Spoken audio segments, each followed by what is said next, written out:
Okay, I'm going to just show you how I cut these braces in to put the little notches in. So that's the brace going up the shutter, window shutter. Okay, goes to the top brace, bottom brace. You do it if there was a middle brace as well. So what you do is you put a square onto the surface, up, touching the ledge. Then you push it right into the corner, square your line up here. Then you square your line over that way, so you're getting this line here. And then on average, what you do is you measure 1 inch or 25mm up there to that spot there. Okay, that gives you that angle, so this is 90 degrees. And then from the 1 inch spot to the edge, which you've done the same on this side to bring up your square line, so you bring that up like that again.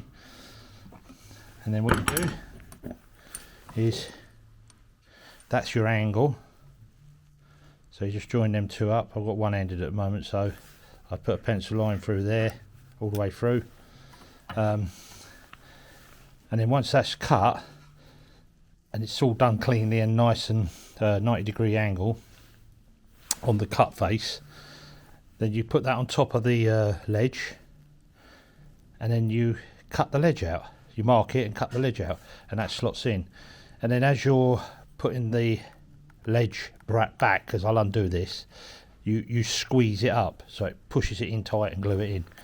And basically that's how you do the cuts for the braces. It's a simple procedure, but I'll show you in a second. I'll give you another little film on when I've got to that stage. The only thing you need to remember is when you're doing two doors like these, there's another one over there. Okay, when you're doing these, because they sit together on a rebate, you've got to make sure that your braces go the opposite ways. And how the brace works, because I've not really explained this, right? So we talked about how we notch it in here like this. Okay, we talked about that, but how the brace works is it comes down to the lowest point, which is the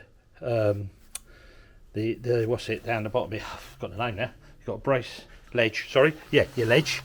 I always get these twisted up. Ledge, right? So it comes down to your ledge, but this ledge here is where the hinge comes off and goes into the pin, and all the downward force is on that pin. It's pushing through this brace into this ledge and into that pin, and that's what takes the sag out of this door. Also, you'll notice on these shutters, I've created a little cap for the top with a slope. Okay, that slopes outwards, so this is the front face, and that just gives a little bit extra for the rain to get off the top and not go down in the end grain and start swelling the boards up. These are going to be painted anyway. The only thing I've got to do on this one now is to finish this off, is to put the bevel on here all the way round, just to soften it up a bit and lighten it down a bit. It takes a little bit of the weight off it as well. Anyway, that's about it really. Legend brace doors are very simple and effective if they're done right. So, you know, there's a few things you need to know about the spacing, obviously in the panels, which I talked about before.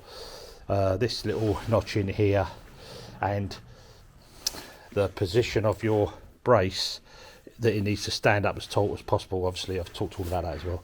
Okay, hope that helps. Okay, so this is cut now, so you can see that's the 1 inch cut, and then the angle coming back to meet the brace, all right, the ledge. So now I've got to transfer this onto here. There's a little crucial bit as well I've got to show you. Here you want to be in at least from the edge of this to there, minimum of 30mm, if not a little bit more, but 30mm you'd get away on a lighter door like this. Okay, so you want to be about 30mm in from there. All right, so then basically all I do, I'm one-handed at the moment, so bear with me, is nice sharp pencil, scribe that round there. Okay, now let me just do the other end quickly as well, because it's in position.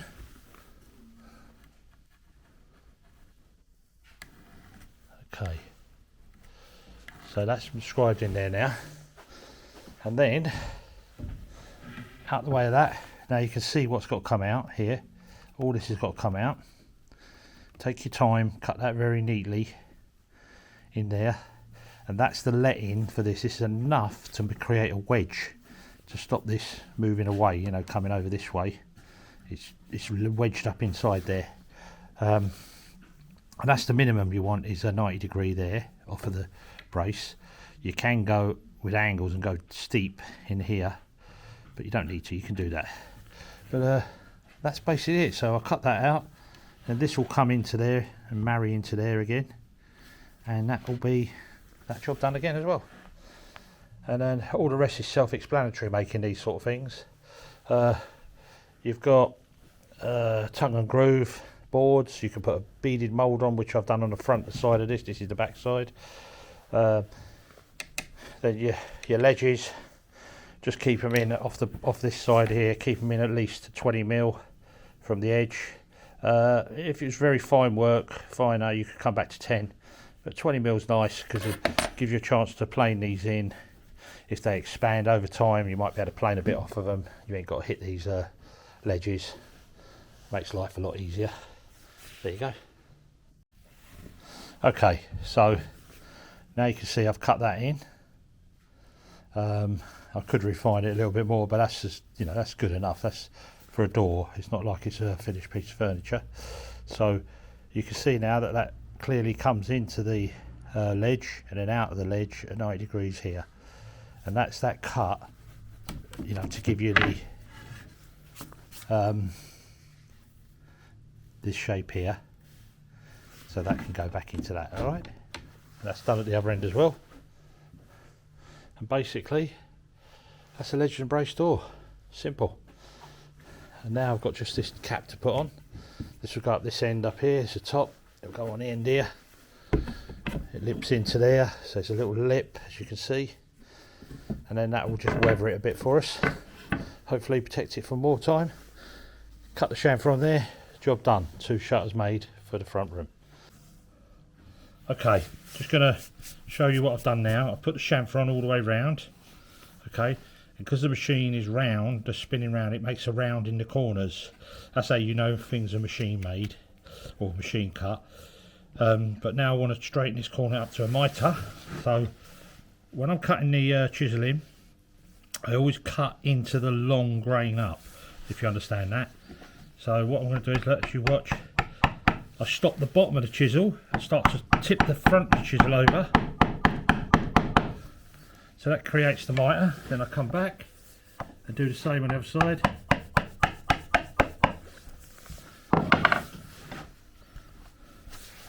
And what that does is that cleans that out. I'll just clean it out by hand now.